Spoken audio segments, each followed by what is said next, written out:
Again, sorry about the my stylus not working very well today. So what I've done is I've switched over to my already typed in slides, and I'll just walk you through those. These are again the ones that are the full slides that are posted on Tracks and or Canvas. And I'll try to still walk through each of the things well, but at least everything will be spelled correctly on these slides, and so we can move forward. Okay.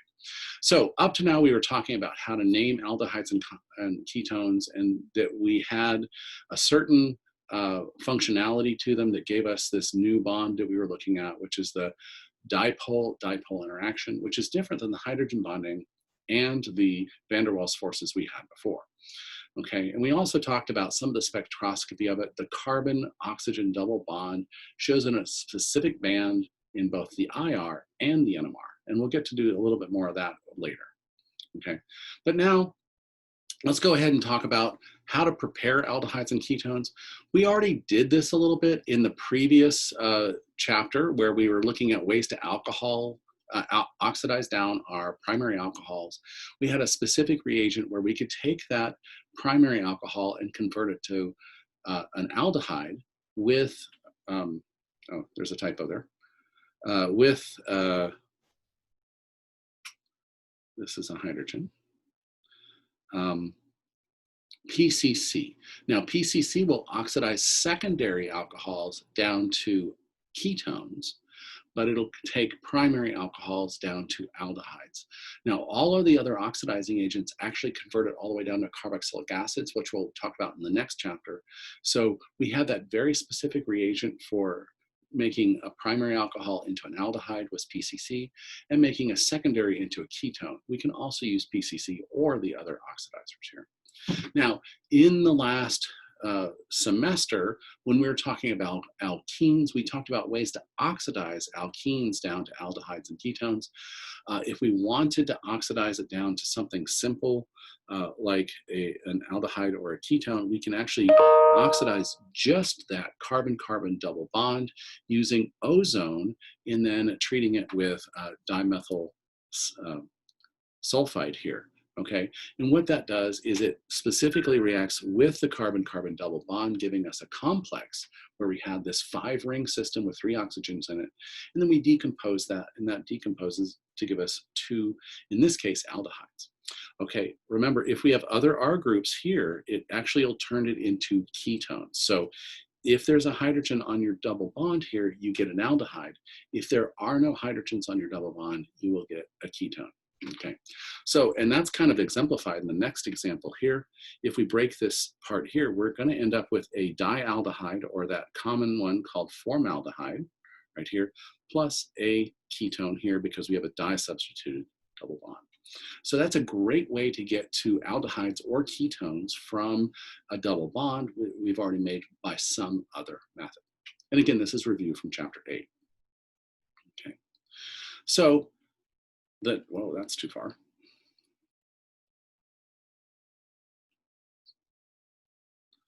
Okay, so the other way we can do it is we can do what we did in the previous chapter, where we took a carboxylic acid and reduced it down with lithium aluminum hydride, okay? When we do that, unfortunately, we go all the way past the aldehyde, all the way to a primary alcohol, okay? So we don't have a good reagent that'll take us from a carboxylic acid to an aldehyde without going all the way down to a primary alcohol. And remember, sodium borohydride does not reduce carboxylic acids. Okay, so if we can't make it directly from the carboxylic acid, we can make it from a carboxylic acid derivative. And in this case, we're going to use something like replacing this OH group with something else that we can reduce off that maybe isn't as strong a base as that hydroxide. Okay. Let's talk about a couple new reagents related to lithium aluminum hydride that'll do these transformations for us and stop at aldehydes where we would like them to stop at. Okay, so as we learned before, the lithium aluminum hydride has 4 hydrides that can transfer to our carboxylic acid and reduce it all the way down to that primary alcohol. Okay, so now we have two new reagents where we're still using aluminum and we're still using that hydrogen that has that -1 charge, the hydride, to do it. However, we're changing the selectivity of the material by adding slightly more electron donating groups. So in the case of our first reagent here, we call it lithium tert-butoxy aluminum hydride.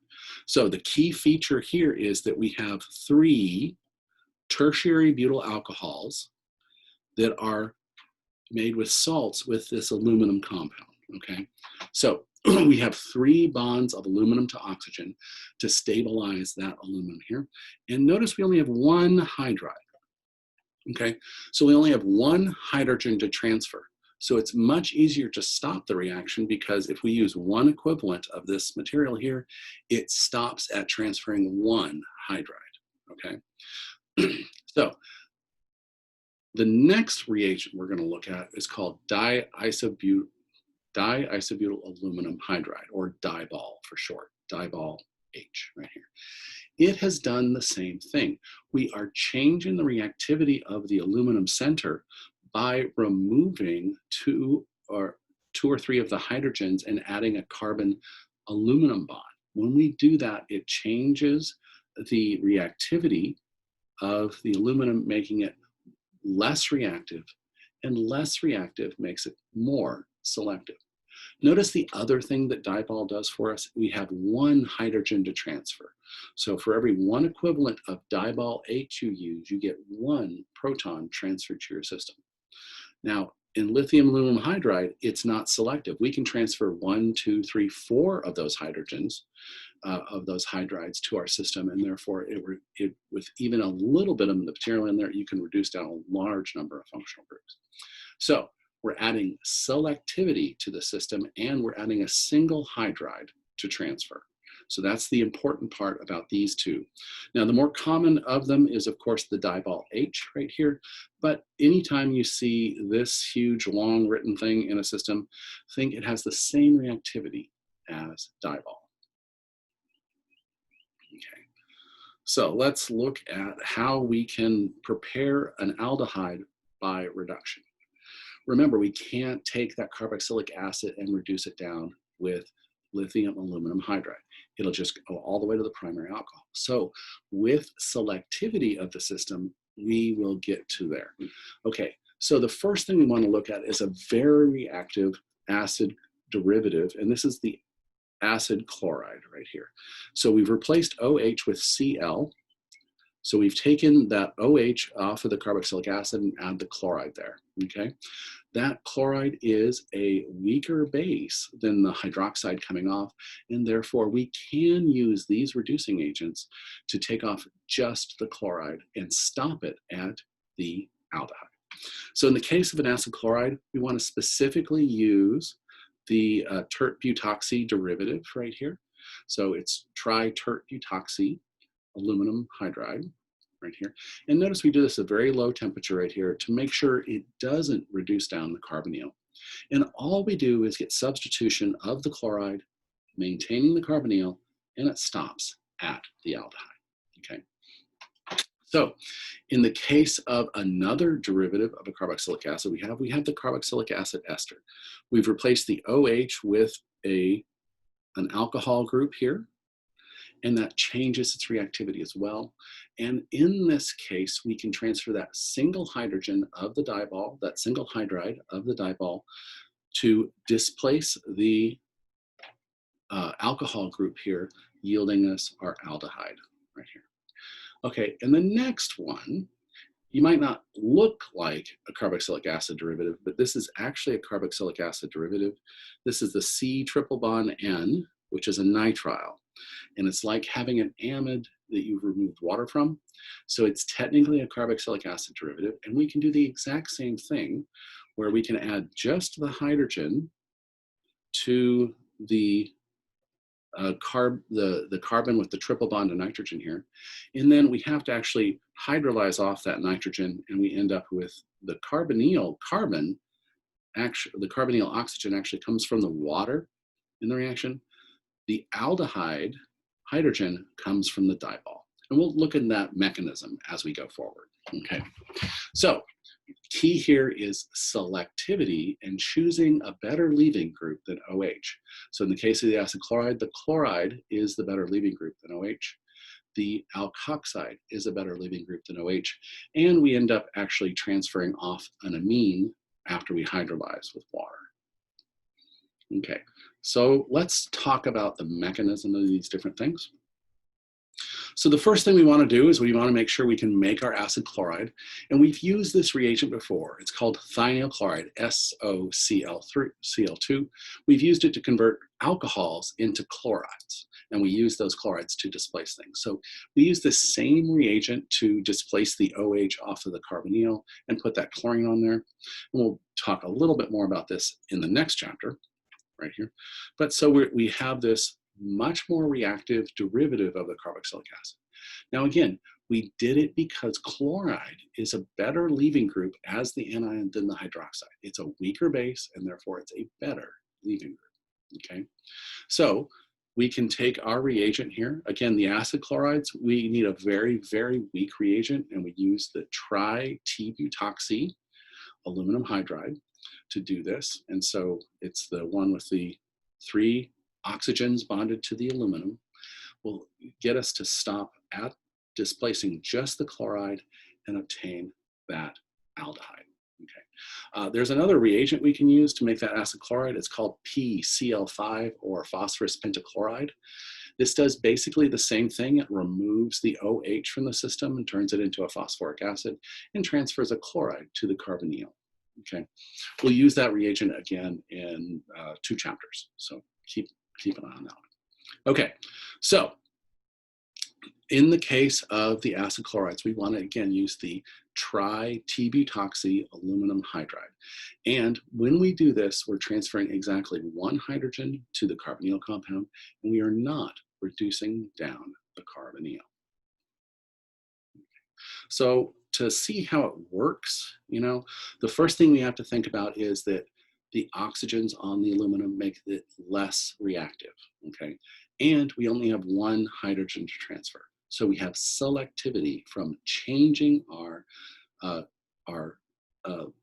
electron configuration around that aluminum. Okay, that's what we're going to be looking for in each of our new selective reagents. Okay, so let's look at that mechanism here.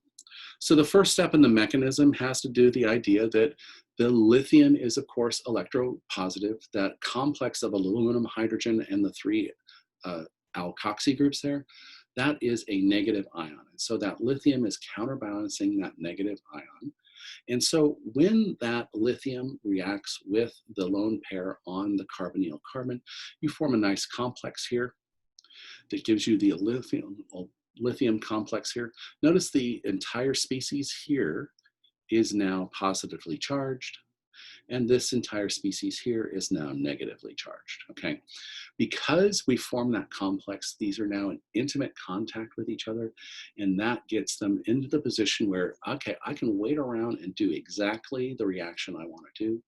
We have this complex, and we have our reactivity controlled by having these alkoxy groups on that aluminum. Okay. So the next step in the reaction is that we're going to transfer a hydride from the aluminum complex to the carbonyl carbon, changing the hybridization from an sp2 hybridized carbonyl compound to a sp3 hybridized carbon with an oxygen salt and that hydrogen now transferred to the system, okay? So now we have an sp3 hybridized carbon, tetrahedral carbon here.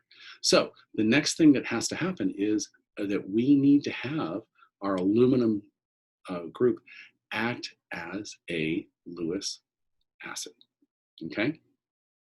The aluminum atom accepts the electron pair from the oxygen to form a complex with the aluminum to give us a transition to our next compound right here.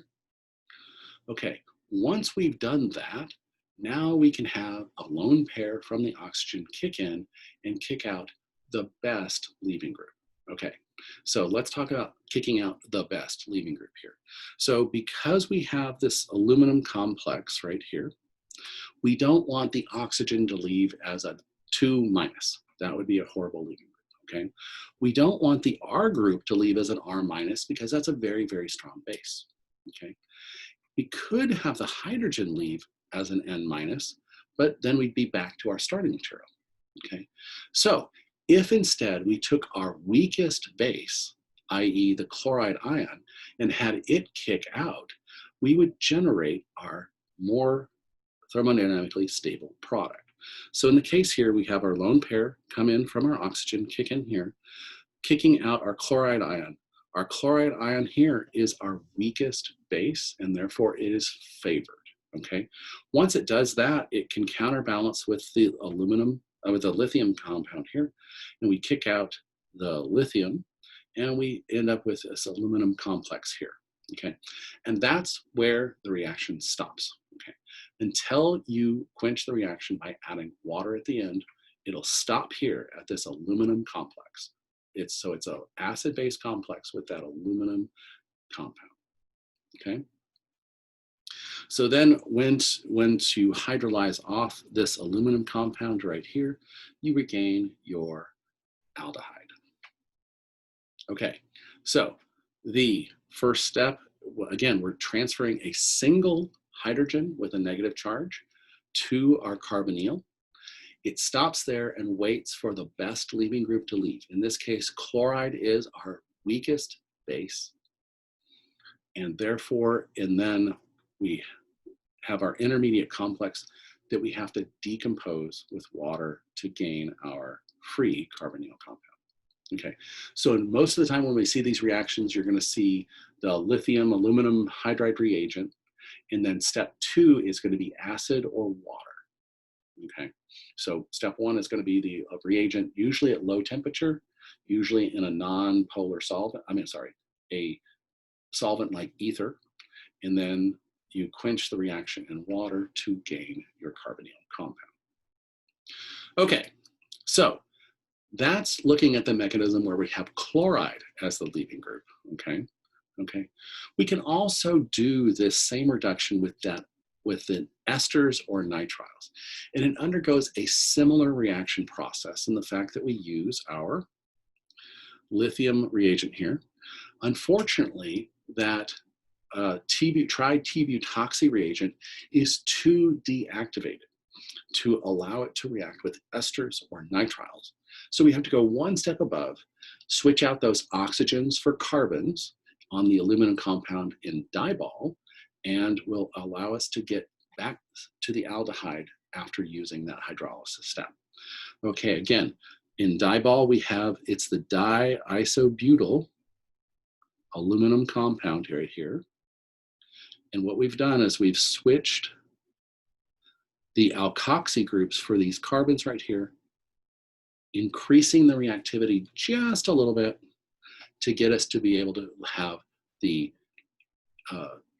alcohol leave or an amine group leave. Okay.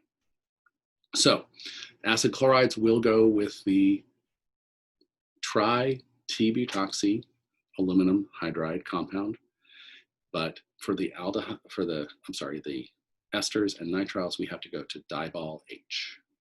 Okay. So the overall reaction is just like before, where we have our ester is first converted into our tetrahedral center. Our tetrahedral center is then decomposed with water to yield our aldehyde. In the case of our cyano group here, we end up getting addition and forming this aluminum complex right here, this imine, which is then decomposed with water. And the water is the provider of the oxygen that gives us our final aldehyde. Okay. So let's look at the mechanism of this. It's a very similar mechanism, but remember, we've slightly activated our aluminum by switching out that oxygen bond for the carbon bond to give us a little more reactivity. But the same thing happens, okay? The aluminum accepts an electron pair from the carbonyl oxygen in an acid-base reaction to give us our intermediate material. And now we have a single hydrogen, a single hydride. That's a hydrogen with a negative charge on it right here. Those electrons can come in and attack the carbonyl carbon, which is of course partially positive, to yield our tetrahedral center, okay? So this compound right here is nice and stable as is until you add water. Once you add water, you're gonna start breaking up the aluminum complex. These electrons come in, and then you have to have the leaving of the better base, okay? So if these electrons kick in here, we're gonna either kick out a carbon with a negative charge, which is a very, very strong base. We're not gonna have that. We have a hydrogen with a negative charge, which is a very, very strong base. And we have the alkoxy, or the oxygen, with a negative charge on here. Of those three, that is the weakest base. And therefore, it's the one group that gets kicked out during a hydrolysis. When it gets kicked out in our hydrolysis, our hydrogen stays bound there, we regain our carbonyl, and we end up getting our aldehyde, okay? So it's all about kicking out the weakest base that allows us to do this reaction, okay? Now, nitrile starts out about the same right here. Okay, when we have our triple bond between our carbon and our nitrogen here, we still have one lone pair on that nitrogen. That lone pair interacts with the aluminum compound to create our initial complex right here.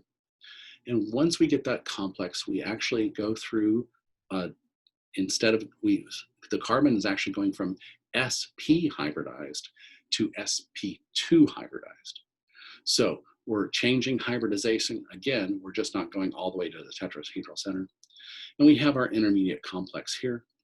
Then once we get this intermediate complex here, we can have attack by water, and it actually removes the nitrogen as ammonia, or some salt thereof. And the oxygen right here is transferred to the carbon of the nitrile, and that gives us our new species. So the hydrogen is transferred from the diball H. The oxygen is transferred from the quenching water. All right, questions on those mechanisms, okay? What I like about the mechanisms is that they follow our rules of, you know, the better leaving group is the one that leaves. And in this case, the weakest base is the one that leaves in all of the cases.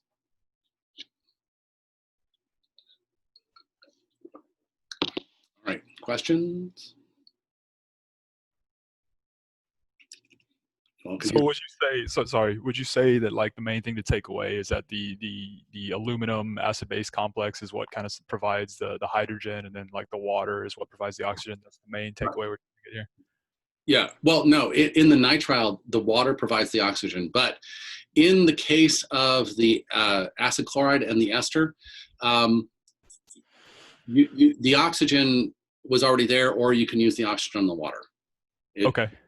And so because I don't know, you probably can do a study to show that it can be a mixture of both, but the key is you have the acid-base reaction happen first, and then you have it in close proximity so the hydride transfers over to the carbonyl carbon, okay? Oh, okay, that makes good sense. Thank you.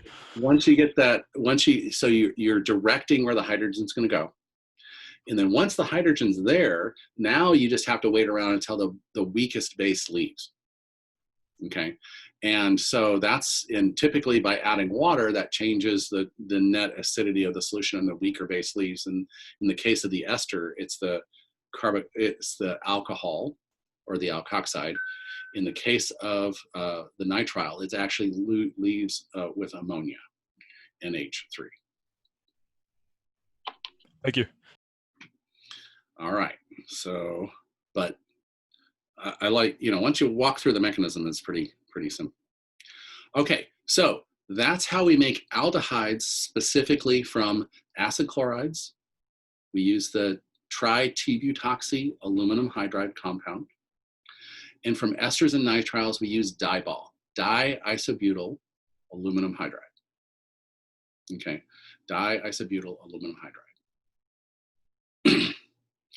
Okay, so let's move on to the synthesis of ketones, okay? We first looked at this last semester in chapter 8, where we talked about the oxidation of alkenes. And it formed that nice little 5-membered ring intermediate that then decomposes to give us our aldehyde or ketone, depending on the substituent on the double bond. Again, if you have 2 R groups, you get a ketone. If you have 1 R group and a hydrogen, you get an aldehyde. Okay. So the other thing we learned is what we'll learn in chapter 15 is we can actually make ketones by electrophilic aromatic substitution. Okay, we learned about Friedel-Crafts reactions last reaction. I'm sorry, it was the last chapter. And so we learned that we can make that aromatic ketone with any acid chloride and a Lewis acid, and specifically aluminum chloride here, to create our ketone here. And we learned in the oxidation of alcohols, we can make any secondary alcohol into a ketone. Remember, tertiary alcohols cannot be oxidized. Okay, so it's only secondary alcohols that'll make ketones. Okay, so in addition to other reactions we learned with Grignard reagents, we learned that we can take Grignard reagents and attack carbonyl compounds to open them up and turn them into alcohols. However, if you instead you use a Grignard reagent or a lithium reagent of a carbon compound, we can actually stop that complex halfway through, and we'll have this charged nitrogen species metal complex. Okay, and just like in the case of using Dibol to reduce down nitriles to aldehydes, if we have that intermediate compound with that nitrogen metal compound, we can then decompose it with acid to generate our carbonyl. And again, just like in the step with nitriles and the Dibol, the oxygen comes from the quenching water at the end. So in the case of this nitrile here, we can add either any R group, it can be symmetrical or non-symmetrical, to give us our intermediate here. Again, we're going from an sp hybridized unit here to an sp2 hybridized unit. Unlike the reaction with regular carbonyl compounds where we go from sp2 to sp3. And then this stops right here. We have this nitrogen metal complex, okay, which then we hydrolyze off with water and acid to generate our ammonium salt and other salts, plus our ketone derivative here. Notice it's not an aldehyde unless this R group was a hydrogen, okay? And that is not something we use as a reagent, so don't worry about that. Okay, so in all cases, the carbon with the nitrogen on it is the carbon with the carbonyl. So by selecting which reagent you choose, you can choose exactly where the carbonyl is going to be. So for example, if we use this cyanobenzene reagent right here, that means our carbonyl is going to be adjacent to our benzene ring because the carbon with that nitrogen on it is adjacent to that benzene ring. So when we attack it with this long butyl group here, that means we have a butyl group, our carbonyl, and our phenyl ring right here. And we see that same selectivity on where the carbonyl ends up when we use it the other way around. When we have this, the nitrile is aliphatic instead of aromatic, again, we're going to have this isopropyl group hanging off of where our carbonyl is generated, and then the incoming Grignard reagent is the other half of the ketone.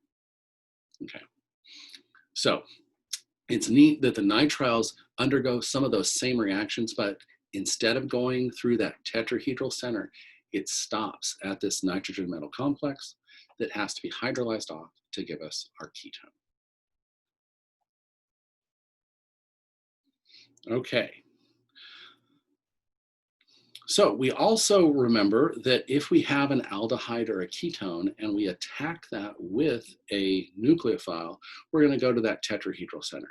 Okay, so we can have that tetrahedral center, and that is really easy to do with like a Grignard reagent or something else. And then again, the next step is the loss of the where am I going with this? Oh, no, it'll give us this just gives us our addition here. So it's all aldehydes and ketones will undergo this addition using a strong nucleophile. If there's no good leaving group, it'll stay in that tetrahedral center. Remember, in the reduction of the nitrile and the ester, we had a good leaving group. In the case of here, we're typically coming in with a carbon-based nucleophile. So we'd have a carbon anion, or a hydrogen anion as leaving groups. And those are bad leaving groups. So we get the addition reaction instead of actually reconverting to the carbonyl. Okay. So, and as with, if we'll remember, stereochemistry associated with this, because the carbonyl is trigonal planar, we will get a mixture of the R and the S if we have 4 different groups ending up on our alcohol. Okay, because we can have attack by the nucleophile on the top or the bottom, and that should give the 2 enantiomers possible. Okay, so let's see, we're at 126. All right, let's go for a couple more reactions here. We'll still have time. Okay, let's talk about acid catalyzed nucleophilic addition. So in the conditions of acid catalyzed nucleophilic addition, what we end up doing is protonating the partially negative oxygen first. And what that does is that generates, at least for a part of the time, a carbocation on that former carbonyl. So you can see how having an acid catalyzed, having acid in a system with a carbonyl actually increases its activity. The carbonyl is already partially positive because of resonance. By adding that catalyst, you have more of that time spent with the carbon as the cation in this species here. Okay, so that's why these acid catalyzed nucleophilic additions tend to go faster than in neutral conditions. Okay, so of course, acid catalyzed suggests we transfer a proton first. When we transfer that proton, we end up with their complex here, which has resonance stabilization. The next step is, of course, attack by the nucleophile, and in this case, it's anything with an electron pair to donate. And that electron pair to donate is going to attack the most electropositive atom. And in the case of this compound here, the most electropositive atom is the carbon. Therefore, we're going to make a new sigma bond with the electrons from the nucleophile to give us our tetrahedral center right here.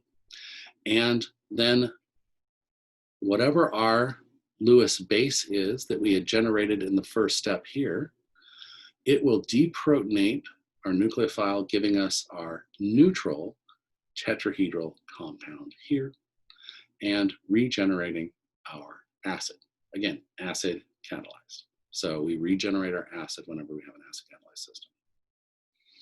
Okay, so what kind of reactions would we want to do with this system? Okay, so let's look at one in particular right here. Okay, so again, when we have this system, we have to think about the base strength of our material, okay? Is the thing coming in a stronger or weaker base than the leaving group, okay? So that's why in the mechanisms I did before, we were looking at the best leaving group for the system. Here we have to look for the best leaving group, which is always the weaker base. Okay, so let's say we have a carbonyl compound here and we're attacking with an acid, something like HCl. When we have that come in and it forms a reaction here, we can have the chloride act as the base and act as the nucleophile and come in with the carbonyl compound, generating our our tetrahedral center. Okay, so we have a chloride ion right here, which is our weak base. And just by the act of changing that sp2 hybridized center to an sp3 hybridized center, we've now created an alkoxide. And this alkoxide is a much stronger base. Because that alkoxide is a much stronger base, that means the equilibrium is shifted in this direction here. Okay, so we can use HCl to protonate the system. However, we can't use it to displace or add a chloride to that carbonyl center. Okay, so let's change it with something that's maybe a stronger base than that chloride there. Okay, so in the case of an amine, amines are stronger bases than the chloride ion is. So in the case of having an amine, the stronger base, come in and interact with that carbonyl, we can actually have a substitution reaction happen where you end up losing a weaker base, in this case, water.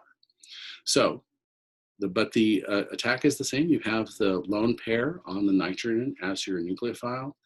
It comes in and attacks your partially positive carbon, giving you your tetrahedral intermediate. In this case, it's the carboline amine, or it's an intermediate here. And by transferring the proton from here to here, we can eliminate water. When we do that, we form this compound right here, the imine. Okay, so imine is a carbon double bonded to a nitrogen, and then there's either a hydrogen or another carbon bonded to that nitrogen. That's an imine. An amine is sp3 hybridized nitrogen. An imine is an sp2 hybridized nitrogen. Notice it's trigonal planar. There's a lone pair sticking out here. Okay, so amine sp3 hybridized, imine sp2 hybridized. Notice the carbon is also sp2 hybridized. Okay, so what's the driving force here? Water is the weaker base than the amine. The amine is a stronger base. Therefore, it's going to react to give us our tetrahedral center and eliminate the weaker base. Okay, so let's pan out on that right here. So in this case, we're looking at what can and cannot attack our carbonyl centers, right? Remember, when we made tertiary alcohols, we took our ketones and our aldehydes and attacked it with a very strong base. Our Grignard reagent, our carbon lithium reagent, okay? Those are much, much stronger bases than either of these. But these, when they do react, if they can eliminate a weaker base, then they will to give us our new product. Okay, questions on that? All right, so how can we use that to our advantage? Okay, so we can use that to our advantage by thinking of how it affects our reactivity. And our reactivity is affected by two different things, okay? The partially positive charge at this carbonyl carbon is affected by the steric effects of having a large group nearby, but also an electronic effect, okay? So in theory, aldehyde should be more reactive because of both steric and electronic effects. Okay. So let's talk about that specifically, okay? If we compare the size of a carbon compound, imagine a CH2 or even a CH3 here, compared to a hydrogen, that CH3 is much bigger, okay? Which means it's much easier to have a nucleophile come and attack at that carbonyl carbon from a wider range of angles than if we had a big methyl group hanging off this side. Compared with the ketone, where we have two large groups, the hydrogen is a much smaller group than that CH3 group here. Okay, so that's the first effect, is that steric effect. That hydrogen is much, much smaller than a CH2 or a CH3 group would be. Okay, now the other thing we have here is that if we look at the carbon-carbon bond right there, that's a non-polar bond, right? They both have the same electronegativity. The carbon-hydrogen bond is a slightly polarized bond because the electronegativity of hydrogen is 2.1 and the electronegativity of carbon is 2.5. Okay, so the hydrogen has less electron density to donate to that partially positive carbon on the carbonyl. Therefore, a carbon can actually donate some electron density to that partially positive carbon, making it less positive. Okay. So in the case of regular R groups where you only have hydrogens right here, that can donate some electron density to the system. Hydrogen being actually having not much electron density to donate, cannot donate as much. Regular carbons can donate electron density to that partially positive system. However, if you change the things that are bonded to the carbon adjacent to the carbonyl, you can actually push it the other way around. For example, if you had electronic drawing groups like chlorine or fluorine on that carbon, it would actually make it more reactive, because instead of donating groups here, if we switched these R groups out to having fluorines on them, where is it? There it is. If we instead had fluorines out here now, fluorine is much more electronegative. It has an electronegativity of 4, and it's pulling electron density away from that carbon, meaning it's going to pull electron density away from the carbonyl, making it more partially positive.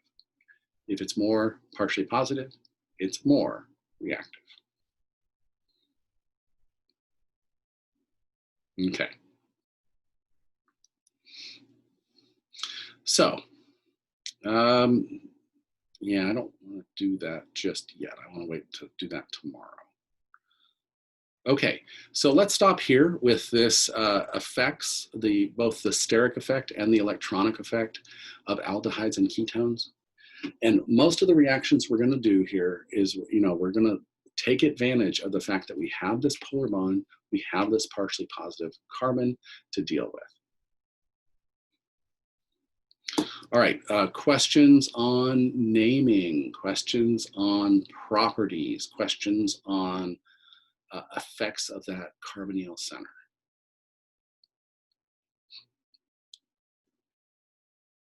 Okay. When we come back tomorrow, I'm going to go ahead and start doing hydrolysis and look at the driving forces of better base, worse base, and how that affects our reactivity and what we can use it for. So we're going to be able to use that to our advantage to make a different functional group out of it, like a acetal and a hemiacetal, and we'll be able to use that eventually as a protecting group. But the addition of water across that aldehyde or ketone is going to be our next step. Hey, Dr. Irvin, I had more of an administrative question, if you could. Okay. So I know you've been talking about having students like email you to talk about like test performance and stuff like that. See if like we could go through. And are you still looking for like people to like email you if that's what they're interested in? I have meetings set up with several students. If you would like to go through your exam, please do, and we can set up a Zoom time to do that. Wonderful, thank you. So, yeah, I've had several meetings with several students, and we've when our internet connections worked, it worked out pretty well. So, all right, I'm going to stop recording, and then so you can speak freely. Stop.